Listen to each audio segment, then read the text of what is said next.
Welcome and thank you for choosing freeconferencecall.com.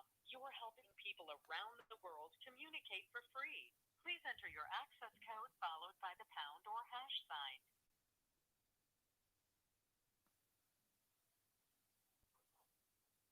Please re-enter your access code followed by the pound or hash sign.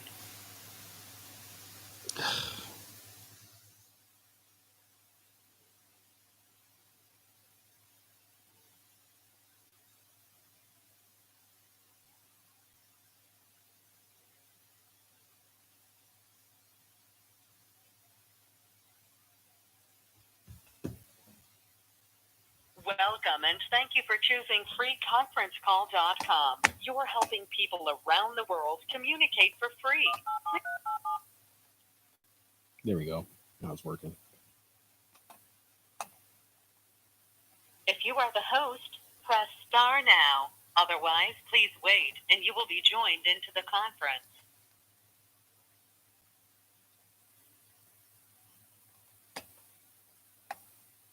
Please announce yourself.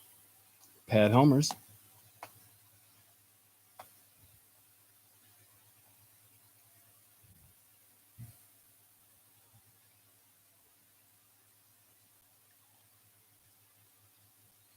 Hello.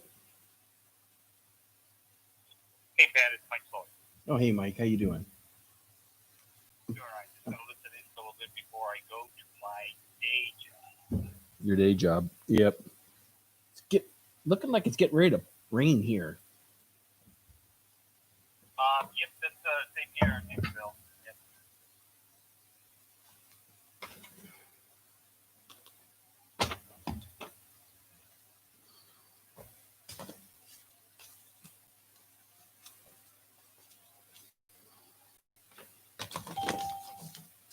Just heard another ding. Hello, Michael Whitehouse here. Hey, Michael. It's Pat, and it's Mike so far. Hello, Pat. Just you and me so far? No, Mike Slowick's here too. But he tells me he's going to lead. He says he's going to lead.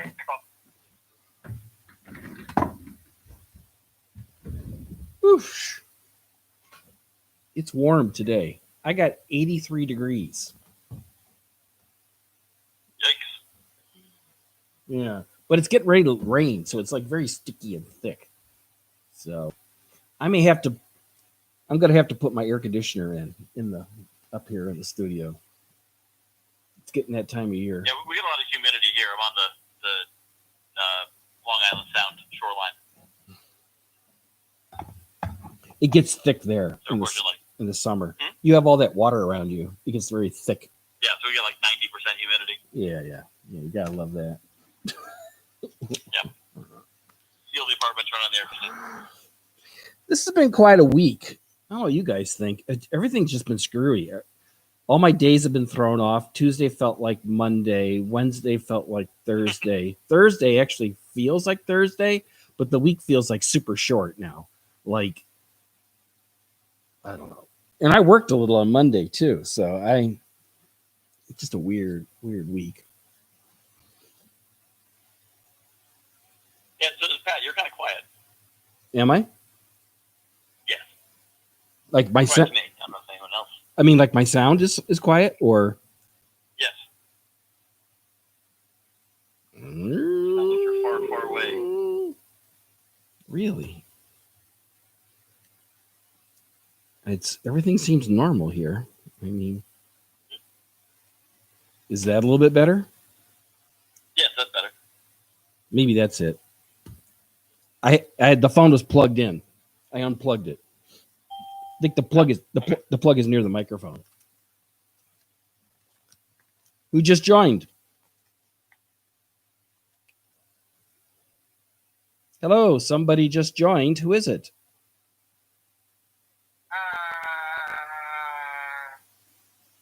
It's Vicky.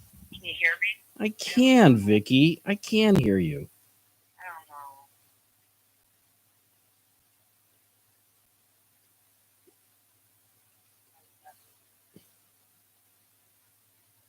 I can hear you, Vicky. You sound crystal clear. know if you can see.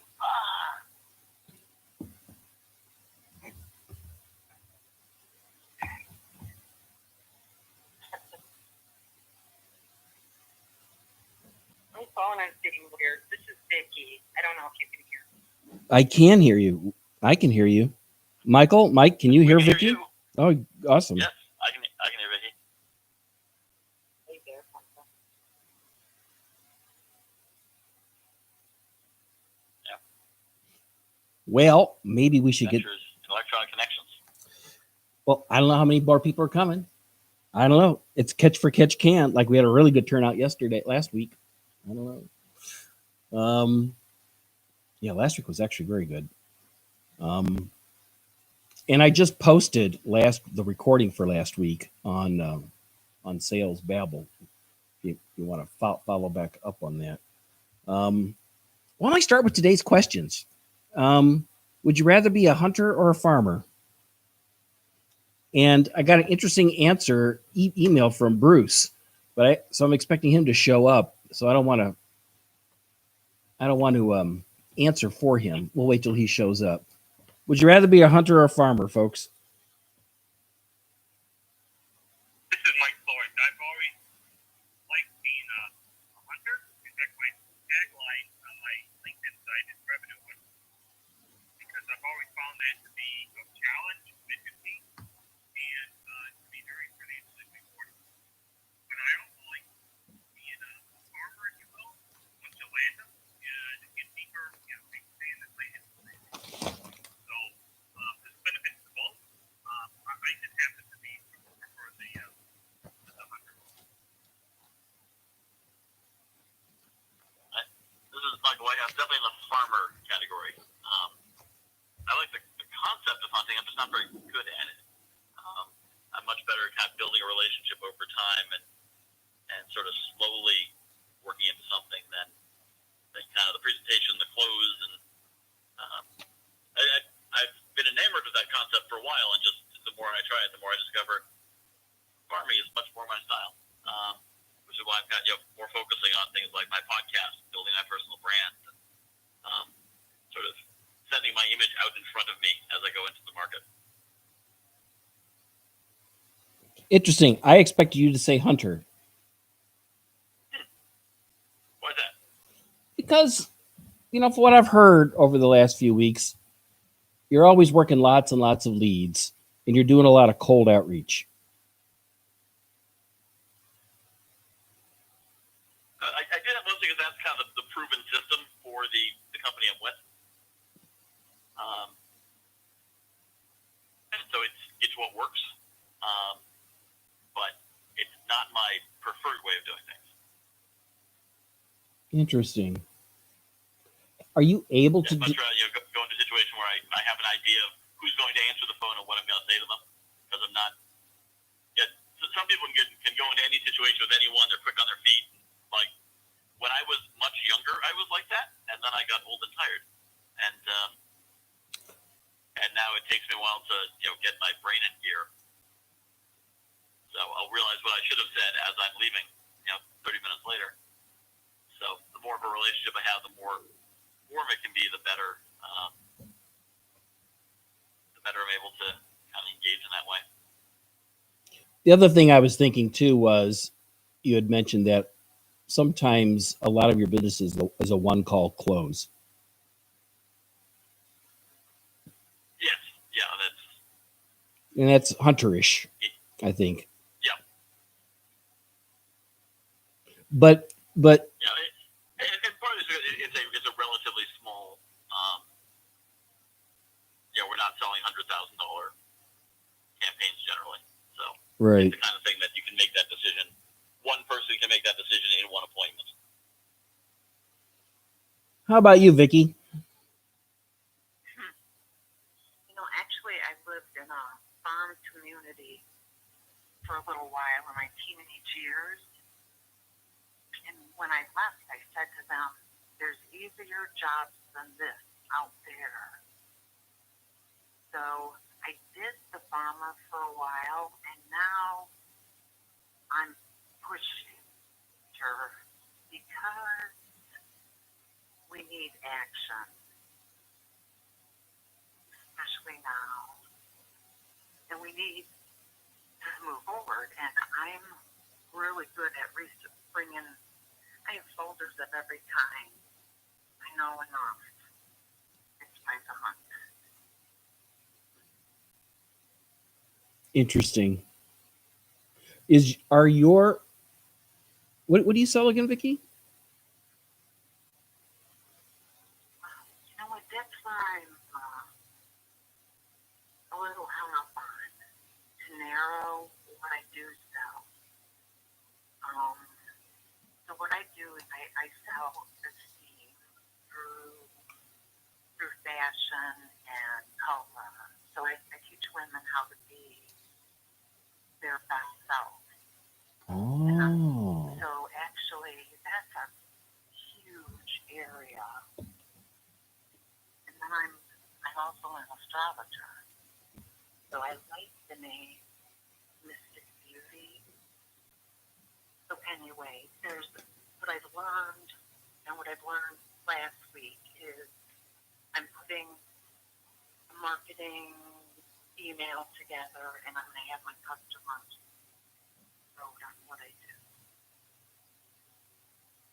But ironically, I'm hunting because I need to share my content with a lot of people. You're in a. And I mean, that's very, very vague, but I bring body, mind, and soul into a woman's beauty. And I also educate the woman on information to give to her man, because there's not a lot of information out there for the gentleman. The way to be our best self, there's a way to dress a specific body, and in learning just little tweaks brings self-esteem and a hunter. So I keep it easy too. So basically, I'm stuck on my name because I do know a lot. I met a lady 4 years ago who did something similar. It was very interesting work. She worked with pallets and. That was me. No, I met this. No, I met this lady in Thailand actually. Oh, wow. I may have met you 4 years ago too, but I remember very specifically this lady. I met her in Thailand. She was from New York. I don't remember where she was from. And she was building a website to teach these kinds of things to women. It was. I wonder how she. I don't know what happened to her. I never kept up with her, but I remember having an interesting conversation about this, because clothes can really make a difference, I think.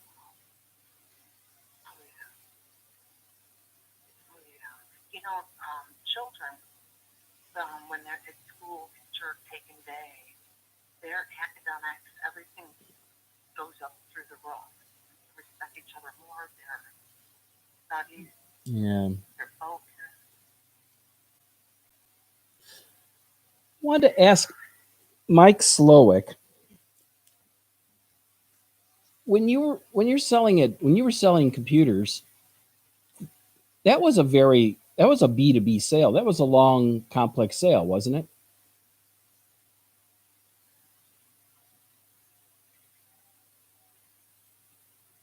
Mike?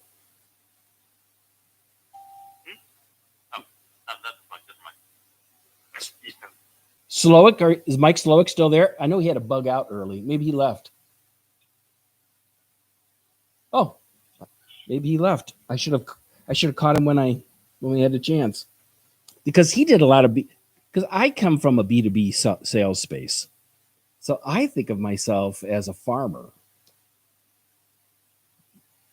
I think of myself as finding leads as seeds, and then you warm them up with a few phone calls and some information, and you're fertilizing and you're watering, and then eventually you get a meeting, and each one is just more fertilizing, more giving it sun, more watering, and eventually you get enough You get enough of them going, some of them start. You can harvest some. You would harvest them, especially when we were selling software to school districts. We did all the harvesting in the summertime because that's when they bought. How about you, Ethan? Are you a hunter or a farmer? I think a lot of it is farming. Actually, there's a lot of customers that are, either use their stuff already, or I can go on every university website and look at, exactly what researches people are doing in their papers. But there's a certain amount of hunting too, because it's finding new researchers who might have money, give us short term stuff that can pick up quickly. But in general, I think it's a lot of farming because, especially if the grant cycle is involved, people might you have to engage a customer to lead and follow up with them over the next say 10 months to a year before they're going to be doing sales. So you have to keep it top of mind and things like that.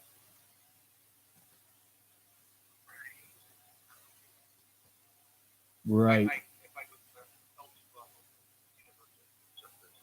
So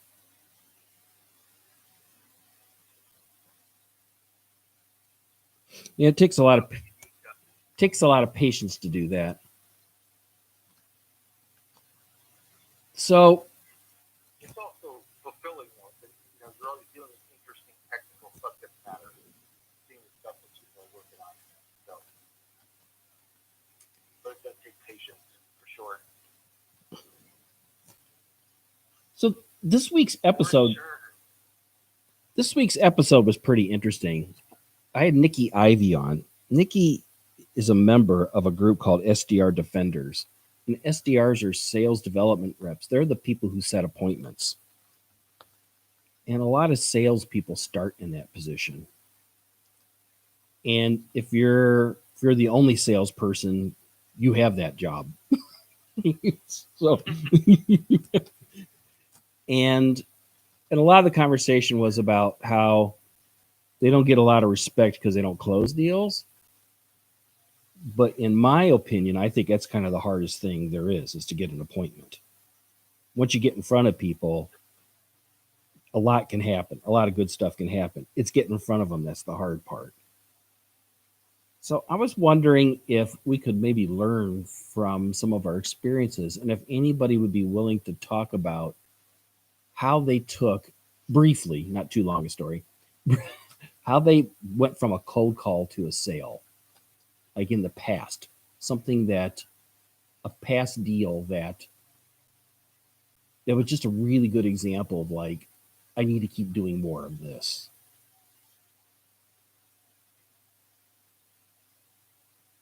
Anybody have a story? They didn't know the person, got a someone said this might be a qualified lead. Maybe you found them on a list. Maybe you bumped into them, set up a call, set up a meeting.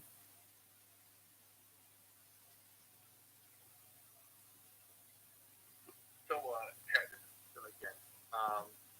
What I've had happen a few times, right, is like I said, I have the one advantage of in my territory. Okay, let's take University of Chicago, right, just as an example. I can go on their website, look in the chemistry department, see what people are doing, and probably have an idea if they would be a potential customer. Then I can go in and look at and say, oh, this guy's been early, I'm getting grant funding, a good amount from Department of Energy or DOD or NSF, whoever, right? So, but then I can also go and the next thing, what do? They publish their papers, and in the paper, a lot of times they will say, I use a camera or a spectrograph or a detector from blah blah blah company, my competitor. And there are situations, where I've had where maybe I was going to do a campus visit at a university or something like that. I found those are typically the most productive for me because I'll be there. So I'll say, hi, I see that your lab's doing XYZ research. We have a system that could really improve what you're doing, whether it's the throughput or the sensitivity or something like that. Be a material benefit to them and an improvement in what they're doing now. Because lot of times when I trade, if a lab is using a certain company's systems, they'll tend to stick with that more. Just because of programming or different things or compatibility, all sorts of stuff like that. But what I've found is being able to set those up. You can go and say, hey, I see you've been doing this and this and this. What challenges have you been finding? And then match that up with maybe the benefits that we have. Like we have a camera, for instance, that has a lower noise floor than our competitor, and it's faster, right? So if someone's doing a lot of measurements, well, on weak signals, well, you can do it more quickly, and you can get, a better signal, right? It's like less static in the image.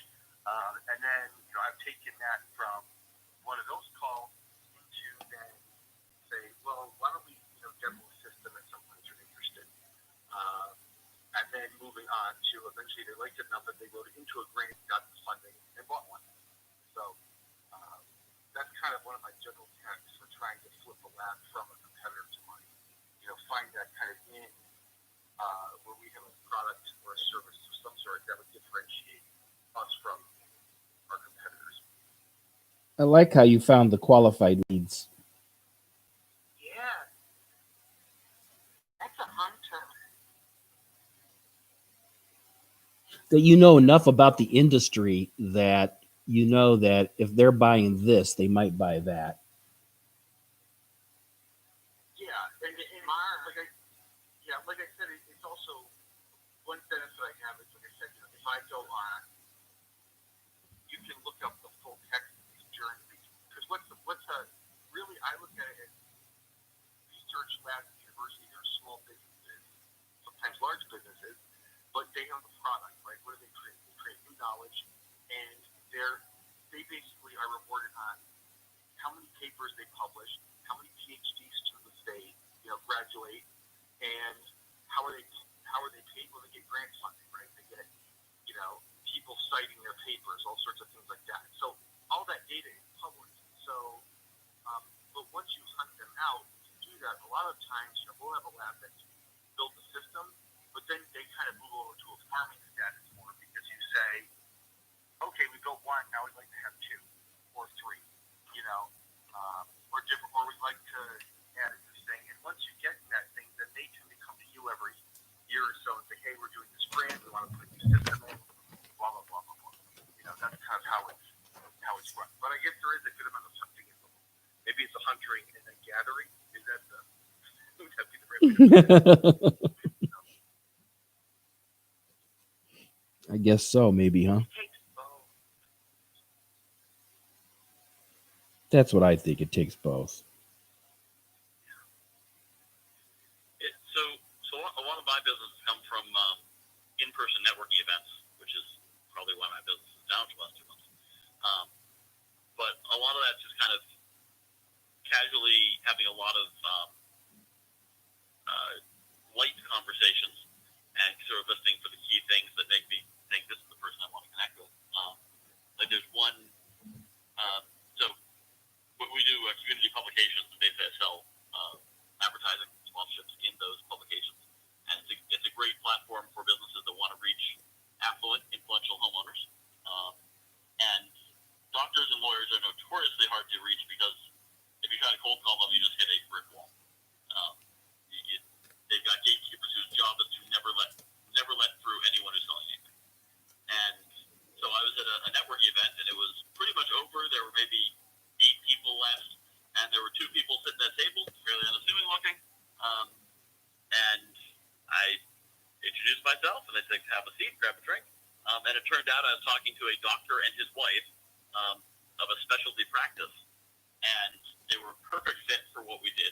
And from there I was able to set up a meeting and do a presentation and do all that. But because the introduction was warm and it wasn't just calling them on the phone and being like, I want to show you my stuff, being able to warm that.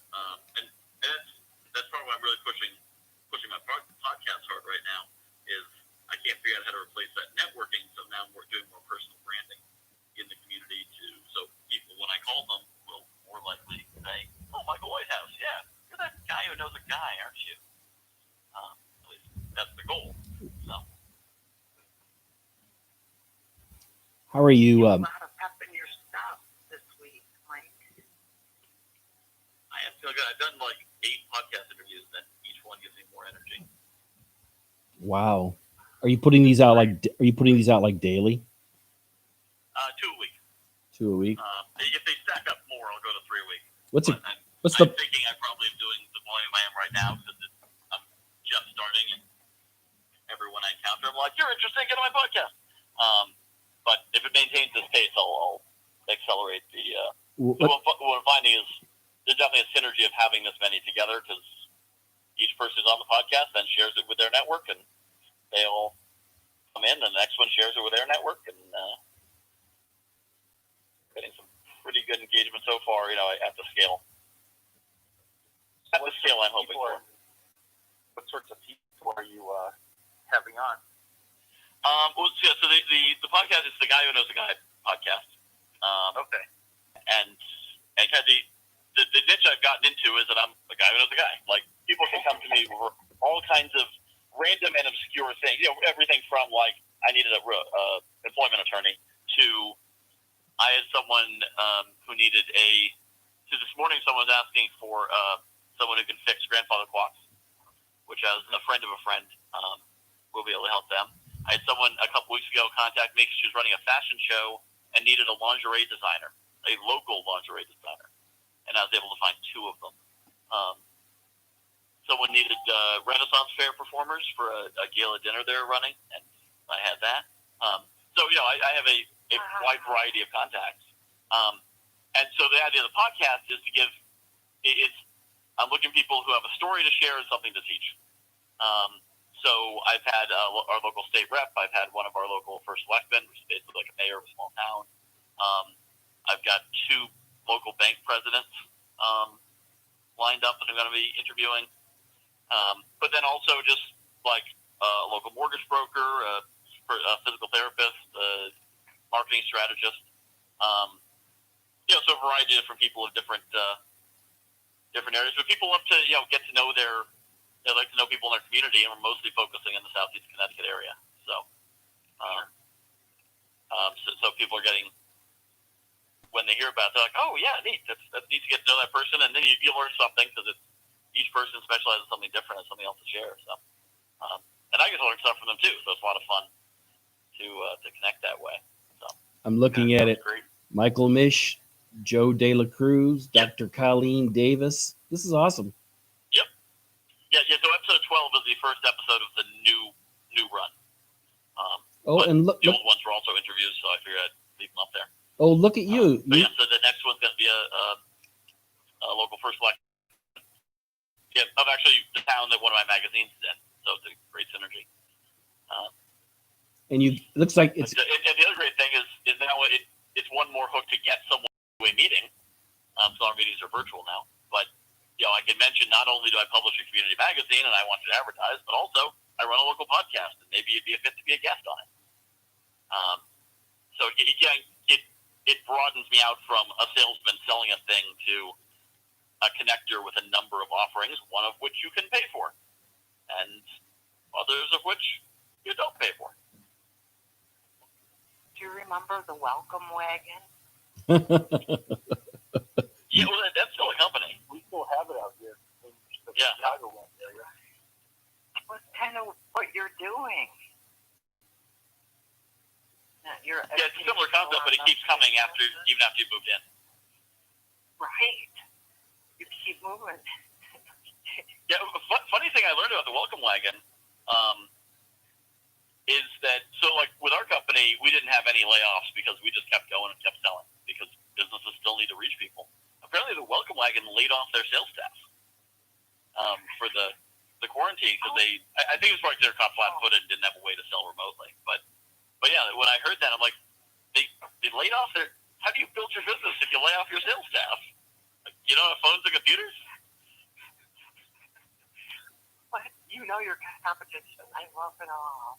Yeah, that's not really directly our competition. I just happened to meet someone who was one of their laid off sales staff, and I didn't want to say anything to her because it wasn't her fault, but I'm like, seriously?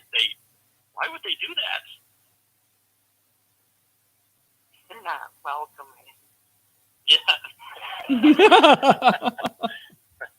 know, I don't know. This reminds me a little bit of there was my in-laws used to live. We lived with them for a little while when we first moved out here to Illinois from Connecticut, and we get these things once every couple months or once a quarter. They'd get like a 6x8 or whatever it was, or 4x6 little postcard. And it would always have things like, here's the MLB schedule for the Cubs for the next 12 months. It was glossy, and you flip it over, on the other side had like a real estate agent on it. And I looked up their business model, and they would have these mailers that would go out, but they would only have one person per industry per zip code area.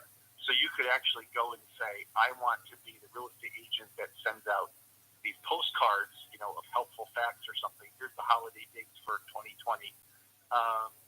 But you could be the only real estate agent, and you'd buy a certain number of zip codes, it looks like.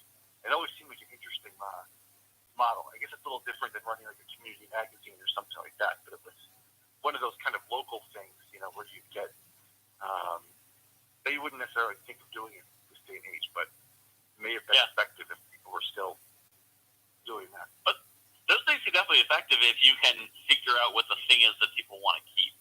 I mean, we functionally do that, but we do it based on pictures of your neighbors and stories about your community, which people who've when you're paying a fairly expensive mortgage payment every month to live there, you want to know about that community. Whereas, do people want to know the Cubs schedule? I don't know. Do people want to know the holidays? Maybe, maybe not. So that's the tough part is how do you tie it to? Sure. Yeah, that's why things like putting your name on a bag clip. Any business that gives you a promotional bag clip, like for chip bags, I will keep their name and information forever because we never have enough of people those. Running for a state rep or something. Eat a bunch of those. So. Yeah, but that's trick with those promotional items. You have to get the right. You have to get the item on the chain. And he says, "What's the cost to replace one of these pens?" And the answer is like $200. And he said, "That's crazy. We could get 300 promotional pens for that much." And the manager said, "Well, yeah, but then people would take them." And he said, "Yeah, that's the point of a promotional pen. People take them." And so they leaned it. They got, I think it was 600,000 pens. And they kept a consistent brand. They were always the same color, same type. And when they ran out of those, they got 600,000 more. They spend a good chunk of their marketing budget is pens. And I actually banked there because when I moved into town, the waiter at the restaurant had one of them. My wife's OBGYN had one of them. The leasing agent who we signed our lease with one of their pens. These pens were everywhere, and I said, "This must be the bank everyone uses because these pens were everywhere." And it was the best promotional item branding campaign I've ever seen done anywhere. My old company, we had mugs that we give out at trade shows, and you think of a coffee mug, but they were black and they had a white rat on it. And we were in kind of the life science space, and people loved them. And we changed the mug up. Usually we go and see whatever was cheapest, at the time we're on sale. But we would change up the shape or the design a little bit every year, and we started putting the date on them. And people would collect them. And it got to the point where when I was doing field visits, I'd throw a couple in my Pelican case at demos because people would always ask me about where they could get the mugs. And it ended up being great branding because, I'd go into a lab, people would have 8 of them stacked up on their bench or their desk or something. They'd collect them. But it was, I don't know, if you just had one and put, a name on it, I think it was the logo and the look and things like that. People liked them. So that's really interesting, though. Yeah. So you must do a lot of hunting then, and then is there a lot of, I guess, farming, getting people to kind of renew? Because I would guess that you get a lot of your revenue from local businesses advertising in the magazine. Yeah, that's most what it is, local or local-ish. Okay. Yeah, we don't really work with national brands and whatnot because our pricing model is built on local, so that they don't get the 70% discount they expect for being in 300 magazines. So most of it is local businesses, but that's actually part of our advantage too. Is that if you're a local shop, you're not gonna be next to Target, Walmart, and Lowe's. It's a bunch of other local businesses, and people appreciate that. But yeah, our renewal rates actually, a company-wide, I think it's 75% or so. And my own is somewhere in that area. But yeah, a lot of it comes down to how we maintain those relationships, and I guess that's the farming side of it. Staying in touch with them, and we do monthly drop-offs. So every client we drop off a copy of the magazine with every month, where feasible. Some of them it's less feasible depending on, say, work from home or whatever. But where possible, try to stay in touch and have at least one contact every month, so they know us as something more than just a bill, which is pretty important. There's a lot of people in consumers of marketing services who will tell us, like, guys told me something 6 months ago. Bill comes in every month, but I don't know what else we get. Because they sell it, last time you heard from them. Touch and, stay in front of people, I think. Show them the value that they're getting in that situation. So, especially with marketing, because it's so ephemeral. Like, unless people are beating a path to your door saying, I saw you in here, which that's not how branding works. Branding's much more of a kind of, this is part of a milieu of different ways you encountered a business, and one of them made you make the decision. So it's important to have that connection where someone reminds you, like, yes, you made a good decision. This is a good thing you're doing. yeah. I wonder if there's a play for something like local podcasts for, you're doing with your area, but I wonder if you could have regular local podcasts for, say, a given town, like Mystic, or like, a bigger place like West Hartford or something like that. I know a guy up in Milwaukee who's trying to build a business around that. It's like a turnkey operation, almost like a franchise. And he's done it locally. And his notion is to try to get like hundreds of these across the country. It kind of reminded me of, what was that? What was that newspaper that used to be online that was everywhere? And then the Patch reminds me of that. It's still there, but AOL bought it and ruined it, but it still exists. Yeah, what I think everybody just kind of took it. I think, is that what happened? AOL bought it. Is that what happened? When AOL bought it, they cost cut all the value out of it. So they fired all the writers and all the people who were producing the content, and then expected the public to just kind of provide content. There's like one community manager per 5 million people in population. Like the whole state of Connecticut has one community manager, and people just kind of upload content on their own. So, like I know there's nothing there to go to, and thus there's no reason to see the advertising. But I know there's enough communities that they make enough money that they stay in business. There's a village, 2 villages over that the Patch is still pretty popular there, but in a lot of places it's long gone. And so that's what I think that guy's doing. And I don't know how successful he's being. It sounds kind of like what I'm doing, but with a revenue model, which has some appeal to me. Well, you have a revenue model too. Yeah, but mine's kind of a secondary revenue model. It's the podcast generates traffic and brand, which can possibly sell into something else. But if there's a revenue model to directly make a good podcast, get paid for making a good podcast. Well, the people buying it's a good model for him. I don't know if it is for the people who purchases. That's what I'm saying. I'm not so certain if it's a good deal for his customers. It's kind of like there's those who do, those who can't teach. He's in the teaching space right now, right? He's teaching people, and I don't mean to diss this guy, and he may have the right idea. I thought it was an interesting model, but I think what you're doing sounds really terrific. Yep. I have also thought about once, if I get my traffic high enough, to start selling sponsorships on the podcast too, because it's fundamentally a similar model to the magazine. Right. Doesn't reach as many people, but right. But the concept makes sense. And especially because it would be local business. It wouldn't be Squarespace for that advertising. It would be Joe's garage. So right down on Main Street. What I like about this goes well to my third question, which is, do your customers consider you an expert of your industry? You, Michael, are kind of an expert on your local area. You know a guy who knows a guy, right? You know the guy. You know a guy.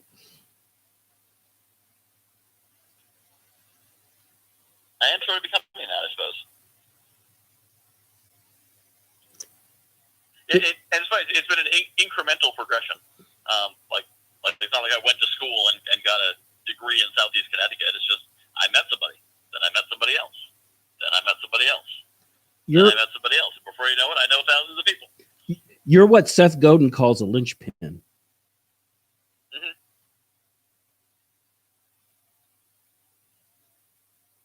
Yep. Yeah, my mother read one of the Malcolm Gladwell books, and he talked about, I think it was Mavens, Connectors, and something else. And so she kind of planted that connector idea in my head. And I said, so you have to meet a bunch of people and then you're a connector? And it's more than that. You have to have the philosophy of, like, I am meeting people with the intention of creating value for people I meet. And I'm like, I can move in that direction. That could be a thing. I like that. And yeah, sort of incrementally built over time. Right. And then beyond that, I know a little bit about a lot, which is also surprisingly useful. Right. That's kind of the name of my game with all these PhD people I work with. You know, we have some app specialists and things, but knowing enough to at least understand what they're talking about, even if I'm not an expert, or go, okay, the thing you're talking about here is kind of like this thing. You know, it makes it much easier, and I'm able to provide a lot more value to someone. You know, maybe not at their PhD level, but, you know, knowing trade-offs and things like that and becoming conversant, it's much more having some technical background in a given subject.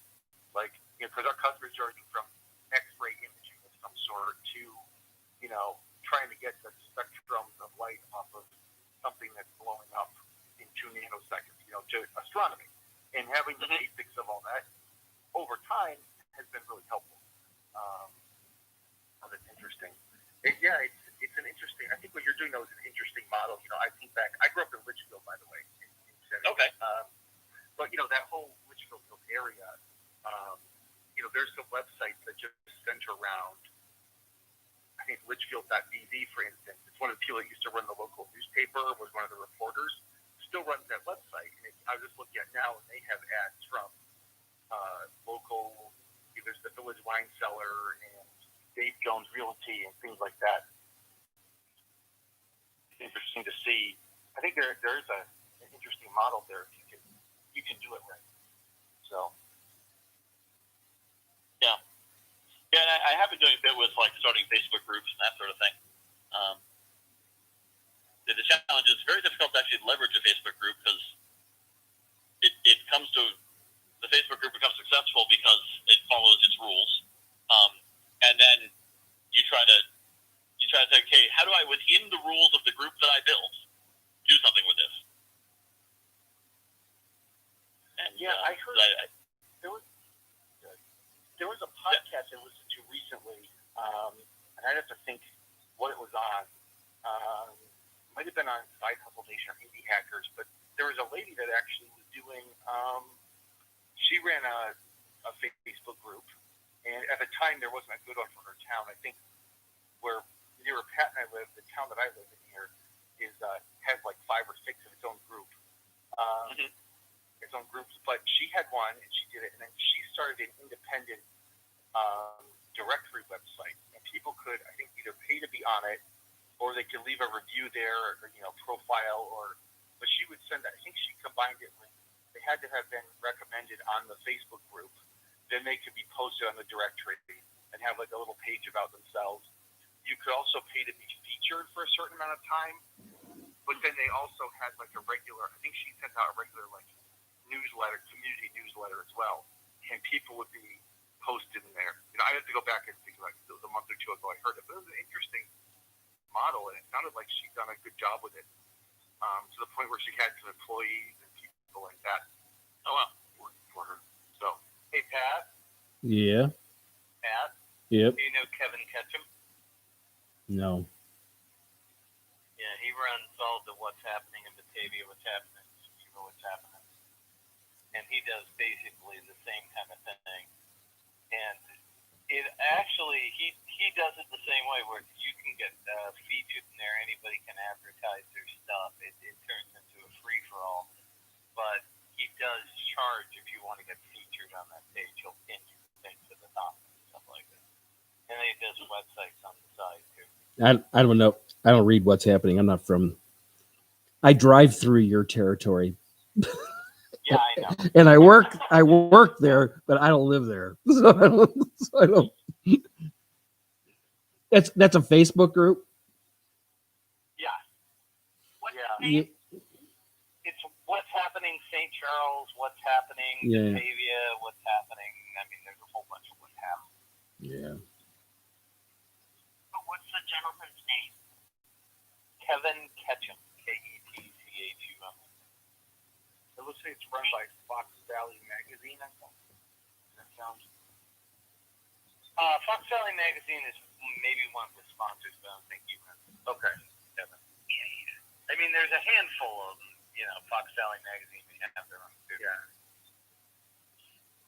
I just like that, at least here in St. Charles, there's another group that's like, I don't know if it's really used for brain, but what's really happening.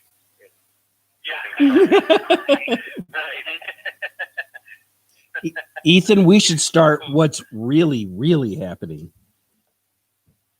And steal. We have one in Aurora. I'm in Aurora. We have one, and the things that are shared are pretty amazing. It's like the Star Magazine or Enquirer. Yeah. Yeah. Yeah, there's those too. There is a group out here though that online. I don't know who runs it, but it's the Wheaton, Illinois Moms Group. It's fairly large too, and it's between selling things and trading tips and asking advice and complaining about things. That's a very vibrant group. So I don't know if someone runs it or anything, but I think it seems like there's an audience there if you can find an underserved area for these sorts of things. So when I used to work for for Easy Beasy, which is kind of like a thumbtack type company, we were trying to partner with moms groups because a lot of those moms groups are run by somebody who's actually turned it into a business, and they've got they turned it into, or they want to turn it into a business. And so the idea is that we were going to partner with them and pay them for sending traffic to us. The problem for us as a directory site was that we were competing with our traffic source because people could just post in the group like, I need a good plumber, and people would respond. And so why should they come to our website when they can just post it in the group? But definitely a lot of those people running moms groups are like that. They're building a business out of it, and now they're either making a business directory or doing something to monetize that. I helped a woman start a group called Badass Chicks, which is for chicks in their 40s and 50s. And she grew it to 3,000 people, and she sells merchandise now, like T-shirts and hats and mugs and all that kind of stuff. Actually has meetups. Yeah. Yeah, I run the Good News in Greater Mystic group. It has about 1,300 members and 2 to 5 a day asking to join it. So. What is it called? Good News in Greater Mystic. What happens? So we've got the usual talent. We got a Groton group, a Stonington group, but someone wanted to start basically a news in the Stonington group. I can't remember what they call it, but it went through a few different names. Mystic Seaport, Connecticut? Yes. Yep, near that. Oh my God, we used to camp there when I was a kid, and that was the first time I ever saw my father throw a live lobster into a pot and heard it scream. We bring back my memory. Apparently, they're not actually screaming; they're just the air escaping. I know. But as a child, you might think that. It was traumatizing. As I said, I know a little bit about a lot. I don't even eat lobster, but I know that. I remember, I've still got the pictures, man, of our trailer and all the people we were camping with. Yeah, it's funny. Why do they scream? It's escaping from inside. Yeah, it flew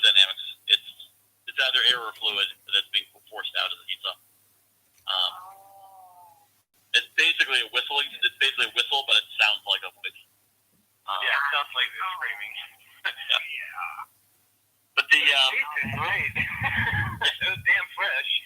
but yeah, so someone wants to start a group, which basically to put all the negative, complain about everything on this group. And I my first thought was that's hilarious. I can't wait to watch. And my second thought was there should be a good news group too, because like that's great, but it needs to be balanced, like yin and yang. And I reached out to the organizer of the bad news group, and I said, do you mind if I do this? I don't want you to think I'm like making fun of you or something. She's like, no, that sounds awesome. I'll be one of the first people to join. I'd love a good news group. And the bad news group failed because everyone got upset about it and thought it was offensive. And the good news group took off, and we had 400 members within a month. And now it's a steady trickle of a dozen or two a week at the end. But the thing, I have this group and this audience, and I own it. And, it's cool that it's there. It's not a lot of work because there's not too much moderation because most people can figure out what good news means. But then it's like, so I feel like I should be able to do something with it. I'm pitching my podcast on it for one thing, so I'm introducing local people, and that's good news. But I like the merch idea. Yeah, sell T-shirts and hats. You can easily do it. There's a company called Printful, Print. Mm-hmm. Yeah, I saw that. Yeah, that's an easy place to do it. You can put it on a website, and you can actually integrate it right into WooCommerce, and it handles the whole thing. Mm-hmm. And I did that for my high school alumni association. We did that. Put up T-shirts and stuff and mugs and hats. People can order whatever they want. Yeah, your Printful, you can do it right through their site, can't you? Yeah, you can. Okay. Yeah, you can do it either way. Yeah. It seems like a lot of work to set up my own store anyway.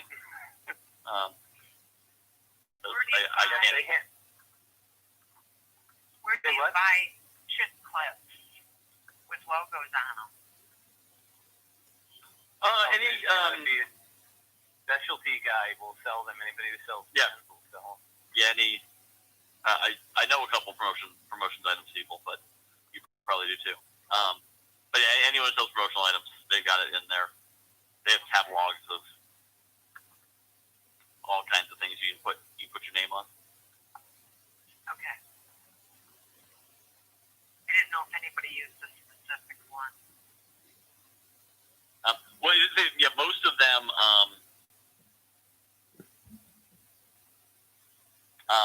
Most of them actually all use the same providers anyway. So you can talk to three different promotions items people, and they're all selling you Ariel anyway. They just don't tell you. There's a bunch of local people in Aurora and Batavia and that area. Okay. I know a lady in You're looking. I know a lady in St. Charles. One of them locally. Yep. Good. I prefer. Yeah. So, Vicky, do your clients think you're an expert in your industry? I am. I think I am. And they're learning that I am. But yes, they do. And they're learning more.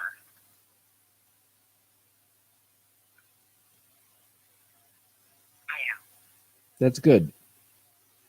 Brian, you've popped on. I noticed that you popped on the call here.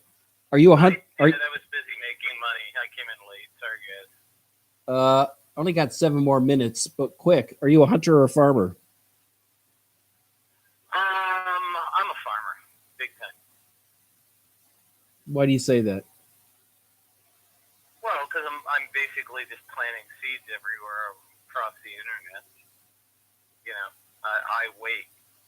Usually, my clientele is, meet somebody and 2 years later they come in and do something. I have a long-term. B2B sales process is much longer. So, at least the way I see it. That's actually what we were saying when you were earlier. That's I agree. We were chatting about that earlier. The B2B sale is there's multiple touches. So it takes a while for it to slowly move down the sales funnel before it actually pops. It's not a one call close thing. No, When you high ticket generally means slow turnaround. Usually. You know, I have a question though on that. You know, I've read 80% of sales are emotional. Do you agree with that? Absolutely. I think it's higher. And then I have another story. I was at a funeral on the south side of Chicago 5 years ago, and I met a retired police officer, and he was saying that we're all getting soft, and even the gangs are softer. And it's concerning me now, especially, is that we're just farming. We should be getting strong in everything we do right now, especially.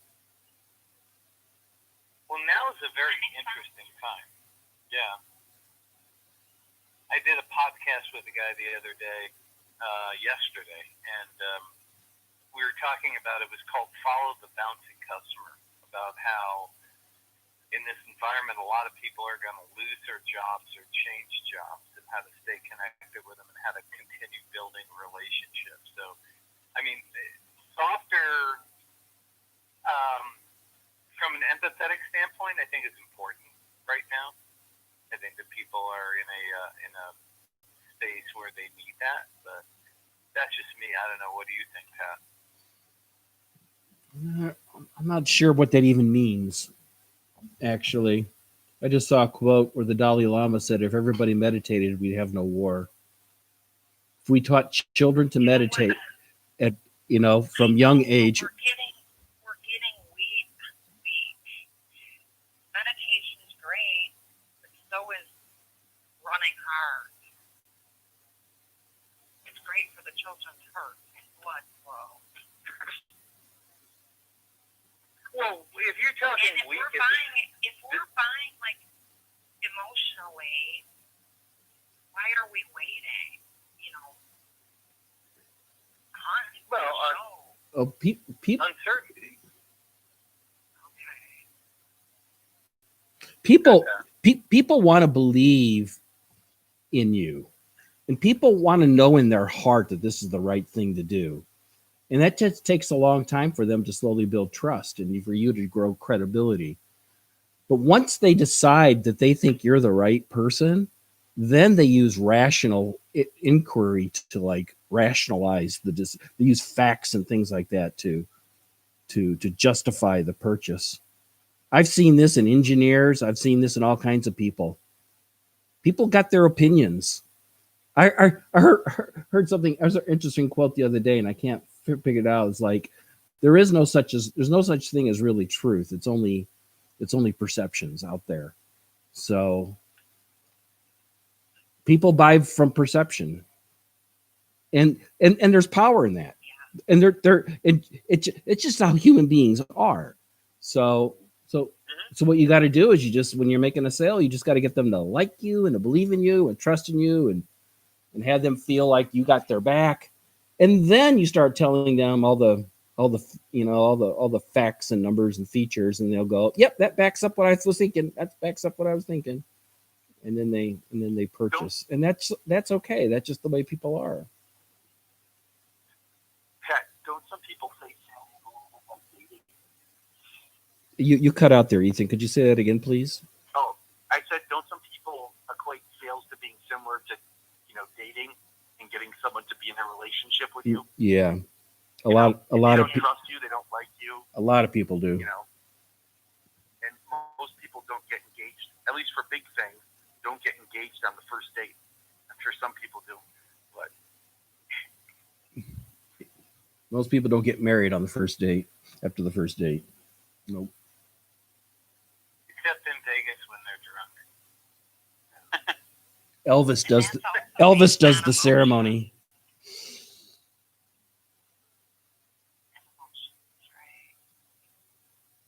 Yeah. Emotion runs both ways too. Emotion gets you excited. Emotion also gets you anxious. Yep. I think the idea of the day was that you said that in every possible scenario in the next month, I will definitely want to buy from you, but I can't pull the trigger right now because I don't know which one's going to be. Mm-hmm. Like,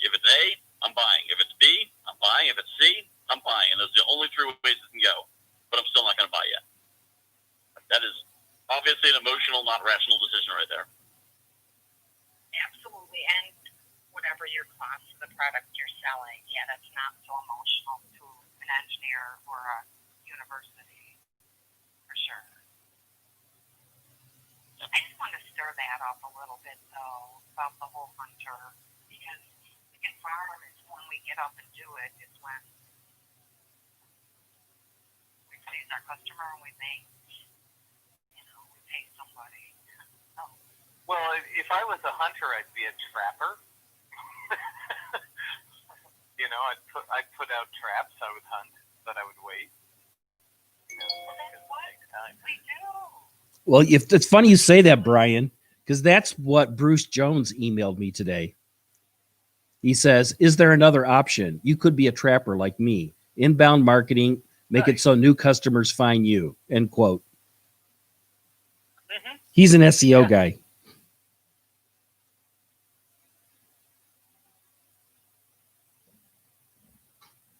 Yeah, Building. I agree.